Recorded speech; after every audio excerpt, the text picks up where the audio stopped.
50, 22 fois, 60,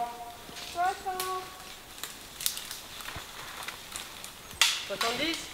Je suis Gaël Legros, je suis ingénieur forestier, j'ai 34 ans, ça fait maintenant 8 ans que je travaille pour Cossilval. Cossilval, c'est une coopérative qui s'occupe de gérer des forêts de particuliers en Alsace.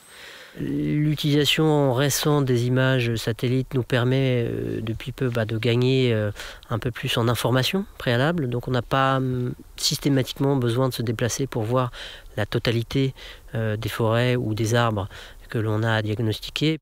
Il faut savoir que la filière bois, la plupart des gens le voient plutôt comme un lieu de détente ou de promenade.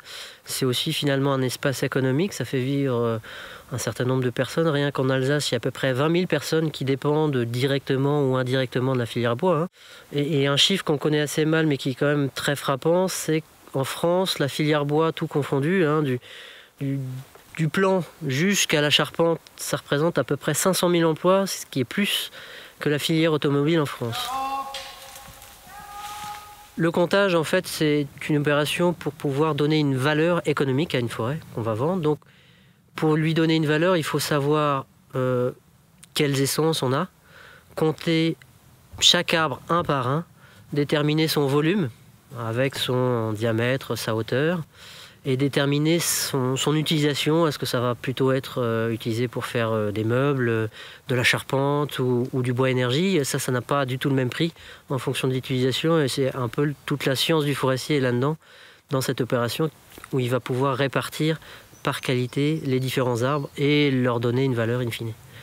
Notre métier, c'est plutôt un beau métier, c'est conseiller au mieux les propriétaires de ces forêts pour qu'elles puissent les valoriser au mieux de leur potentialité écologique et économique. Et nous, ce qu'on attend un peu des nouvelles technologies du type images satellites, et notamment celles de dernière génération, telles que les satellites Pléiades, c'est d'avoir des outils qui nous permettent peut-être de s'affranchir un peu d'un certain temps de passage sur le terrain, en ayant un peu plus d'informations directement accessibles sur un bureau, géolocalisable, qu'on peut plaquer vraiment sur une carte et savoir de manière un peu plus fine ce qu'il y a dans la forêt, sans avoir à compter un par un tous les arbres d'une forêt.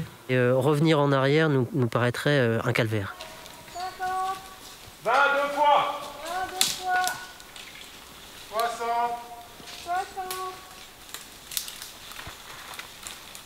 70.